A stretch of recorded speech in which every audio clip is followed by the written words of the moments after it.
வணக்கம் இனிய உறவுகளே. இன்றைக்கி பொன்னியின் சமையலில் என்ன பார்க்க போகிறோன்னா, ரொம்ப நாளுக்கு அப்புறம் வீடியோ போடுறேன்.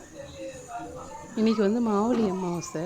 முன்னோர்கள், அதாவது நம்ம மாமனார் மாமியார், அதுக்கும் முன்னாடி பெரியவங்க, இல்லை கூட பிறந்தவங்க, அண்ணன் தம்பி, எவ்வளோ பேர் இருப்பாங்க இறந்தவங்க, அவங்கள தான் முன்னோர்னு சொல்லுவாங்க.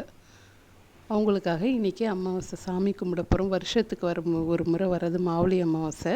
அதனால் கண்டிப்பாக இதை நல்லபடியாக கும்பிட்டா குடும்பத்துக்கு நல்லது. அதனால் நைட்டே அடுப்படியெல்லாம் க்ளீன் பண்ணி எல்லாம் கழுவி பாத்திரம்லாம் கழுவி எப்போயுமே அடுப்படி நைட்டில் க்ளீனாக வச்சிடணும். அதுவும் அமாவாசை அப்போ கண்டிப்பாக செஞ்சு வைக்கணும். காலையில் எழுந்தேன், ஒரு 6 மணிக்கு இருக்கும். பருப்பெல்லாம் 2 பருப்பு, உளுத்தம் பருப்பு, துவரம் பருப்பு ஊற வச்சுட்டேன். அதுக்கப்புறமா அடுப்படியெல்லாம் தொடச்சி மஞ்சள் குங்குமம் வச்சுட்டு முதல் குழந்தைங்களுக்கு பால் ரெடி பண்ணி அவங்களுக்கு பூஸ்ட்டு டீயோ அதெல்லாம் போட்டு கொடுத்தேன். ஏன்னா அவங்களுக்கு முதல் கொடுத்துட்டா தானே காலையில் அடுத்து நம்ம சமையலை பார்க்கலாம். அதான் கொடுத்துட்டேன். அதுக்கப்புறம் பாயசம் வைக்கலான்னு முதல் பால் வச்சாச்சு. இன்றைக்கி பாயசம் நான் வைக்கலை, என் பெரிய பொண்ணு தான் வச்சா. அவங்க செய்ய ரெடிட்டாங்க, அதனால் அவங்கக்கிட்ட கொடுத்துட்டேன். ஆனால் பாயசம் பரவாயில்ல, சூப்பராக அருமையாக செஞ்சுட்டாங்க. இது மாவு உளுந்த மாவு மசால் வடைக்கும் மாவு ரெடி பண்ணி வச்சாச்சு. அதுலேயே வெங்காயம், பச்சை மிளகா, பூண்டு எல்லாம் நசுக்கி போட்டு ரெடி பண்ணியாச்சு. இப்போ நம்ம பருப்பு வேக வைக்க வேண்டியது தான். வெங்காயம், தக்காளி, பச்சை மிளகா, மஞ்சள்தூள், பெருங்காயத்தூள் எல்லாம் போட்டு வேக வைக்கணும். உள்ள வச்சாச்சு. நல்லா 3-4 விசில் விட்டுட்டு கொஞ்சம் நேரம் கழித்து விசில் இறங்கின பிறகு இறங்கி நம்ம என்ன காய் போடுறோமோ காய் போட்ட சாம்பார் தான் இன்றைக்கி வைக்கணும் அமாவாசைக்கு. கத்திரிக்காய், முருங்கைக்காய், மாங்காய் 3 காய் இல்லை 5 காய் அந்த மாதிரி போட்டு சாம்பார் வைக்கலாம். நான் 3 காய் போட்டிருக்கேன். பருப்பு வெந்தவுடனே சாம்பார் நல்லா தாளிச்சிடலாம். இது நடுவில் வாழைக்காய், உருளைக்கிழங்கு 2 காய் செய்யணும். அதுக்காக ரெடி பண்ணியாச்சு. பாருங்கள், உருளைக்கிழங்கு, வாழைக்காய் அமாவாசை அப்போ கண்டிப்பாக செய்யணும்னு சொல்லுவாங்க. அதையும் ரெடி பண்ணியாச்சு. உருளைக்கிழங்கு ரெடி பண்ணிட்டு அடுத்து வாழைக்காவும் ரெடி பண்ணிவிட்டு இப்போ சாம்பார் தான் தாளிக்கணும். அடுத்து சின்ன வெங்காயம், பூண்டு, கருவேப்பிலை, கடுகு, காஞ்ச மிளகாலாம் போட்டு தாளித்து எடுத்து பருப்பை நல்லா கடைஞ்சி அதில் ஊற்றியாச்சு. கொதிச்சா ரெடி ஆகிடும். இது நடுவில் என் சின்ன மக மசால் வடை, மெது வடை அவங்க போட்டுட்டாங்க. அதை வீடியோ எடுக்கலை. எப்பயுமே வடை அவங்கக்கிட்ட தான் கொடுத்துருவேன். 2 பொண்ணுங்க இருக்கிறதுனால எனக்கு ரொம்பவே ஹெல்ப்ஃபுல்லாக இருக்காங்க. அதுவே எனக்கு பெரிய ஒரு கொடுப்பினை தான்.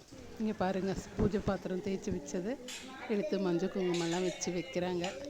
பெரியவ காய் நறுக்க, சின்னவ வடை சுட்டுட்டு அதுக்கப்புறம் பூஜை பாத்திரம் ரெடி பண்ணி கொடுத்து, இதெல்லாம் என் பேத்தி வேறு ஹெல்ப்பு.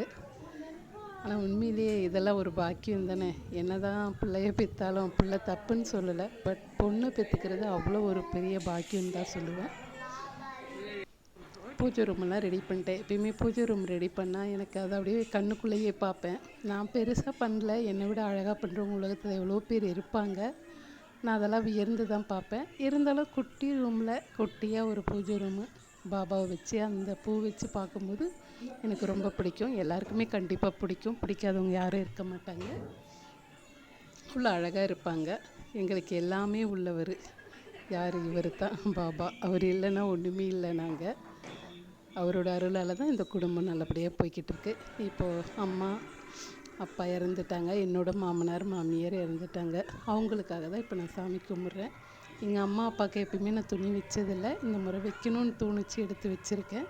இது எங்கள் மாமியார் மாமனாருக்காக எடுத்து வச்சுருக்கேன். வாயில் புடவை அது அம்மாவுக்காக எடுத்து வச்சேன். பக்கத்தில் இருக்கிறது என் தங்கச்சி இறந்துருக்கா. என் தங்கச்சிக்காக அம்பிகாவை பேர்.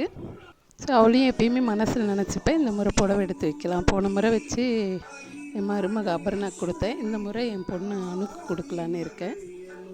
நல்லா சாமிக்கு இலையெல்லாம் போட்டு என்ன நம்ம செய்கிறோமோ அதை வச்சு பாயசம், வடை, உருளைக்கிழங்கு, சாதம், அப்பளம், சாம்பார் எல்லாம் ஊற்றிட்டு நம்ம சாமி கும்பிட்றப்ப அது ஒரு மன நிறைவு நிறைய கிடைக்கும். இன்னொன்று, நம்ம முன்னோர்களை வணங்குறதுனால நம்ம குழந்தைங்களுக்கு ரொம்ப நல்லது. அதனால தான் இதுபடி எல்லாமே சமைக்கிறத நம்ம தான் சாப்பிட போகிறோம். அவங்க சாப்பிட போகிறதில்ல. அதனால தான் இல்லாதப்போ இப்படி எடுத்து போடுறதுல ஒரு பயன் இல்லை தான். இருந்தாலும் நான் இருந்தப்பையும் ஓரளவு என்னால் முடிஞ்சதை என் மாமனார் மாமியாரை பார்த்தேன். எங்கள் அப்பா அம்மாவை நான் பார்த்ததே கிடையாது. நான் ஹாஸ்டலில் தான் படித்தேன். அதனால் எனக்கு அம்மா அப்பா ஒரு பாசம் கிடைக்கல. அதுதான் எங்கள் மகள்கிட்ட கிடைக்குது. என் 2 மகளும் அப்படி பார்த்துப்பாங்க. அதனால் இருக்கும்போதே நல்லா பார்த்துக்குங்க. அவ்வளோதான் நான் சொல்கிறேன், வேறு ஒன்றும் இல்லை. எனக்கு போன பிறகு என்ன இருக்குது, ஒன்றும் சொல்கிறதுக்கு இல்லை. அதில் இருக்கும்போது முடிஞ்ச வரையும் உங்களால் முடிஞ்ச அளவுக்கு நல்லபடியாக பார்த்துக்கிட்டேன். அது ரொம்பவே நல்லது. இந்த மாதிரி முன்னோர்களை வழிபடுறதுனால நம்ம குழந்தைங்க எல்லாருக்குமே அது நல்லது தான். அதை கண்டிப்பாக செய்கிறதுல ரொம்ப ஒரு நல்ல புண்ணியம் நம்ம குடும்பத்துக்கே வந்து சேரும். அவங்களோட அருள் இருந்தால் தான் நம்ம எல்லாருமே நல்லா இருப்போம்.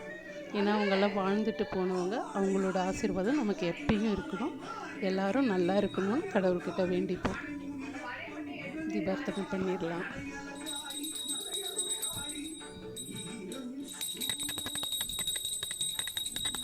பிள்ளைங்களுக்கெல்லாம் நீங்கள் தான் துணையாக இருந்து எல்லாம் நல்லபடியாக பார்த்துக்கணும். வேற என்ன உங்களை நான் கேட்க போகிறேன்.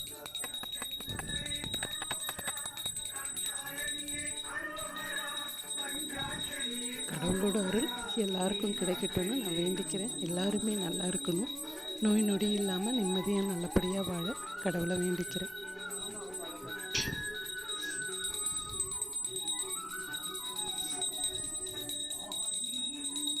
அவ்வளோதான், தீபார்த்தனை பண்ணியாச்சு, சாமி கும்பிட்டாச்சு.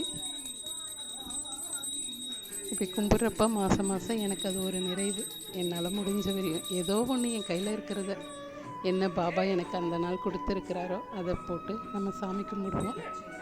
ஒரு முடிஞ்சால் ஒரு 3-4 பேருக்கு அன்னதானம் கூட கொடுக்கலாம். ஃபஸ்ட்டுலாம் நான் கொடுத்துட்டு தான் இருந்தேன். கண்டிப்பாக இப்போ இருக்கிற இடத்துல நான் போய் கொடுக்கல. ஆனால் வீட்டுக்கு ஒரு 2-3 பேரை கூப்பிட்டு, இல்லை 2 பேரும் வந்து சாப்பிட்ற அளவுக்கு எனக்கு இன்னமும் பாபா யாரையாவது சாப்பிட வச்சுருவாரு. அது வரையும் எனக்கு ரொம்ப சந்தோஷம்தான்.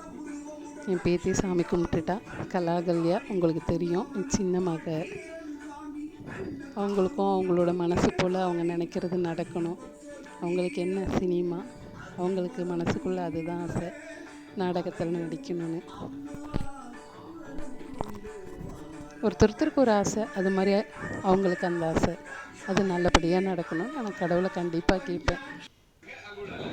சாமி கும்பிட்டாச்சு. எல்லாருக்கும் அந்த கருப்பு மை போட்டு வைக்கிறது வழக்கம் இல்லையா, அதை வச்சு விட்டேன் எல்லாருக்கும். இதெல்லாம் செய்யும்போது எனக்கு ஒரு நிம்மதி, அவ்வளோதான். முதல்லாம் என்னென்னவோ எல்லாத்தையும் சாமி கும்பிடுவாங்க. இப்போ நான் ரொம்ப கும்பிட்றது இல்லை தான். ஆனால் அமாவாசையை மட்டும் விட மாட்டேன். என்னால் முடிஞ்சதை வச்சு நான் சாமி கும்பிட்டுருவேன். ஏன்னா அது கண்டிப்பாக எனக்கு ஒரு மன நிறைவை தரும்.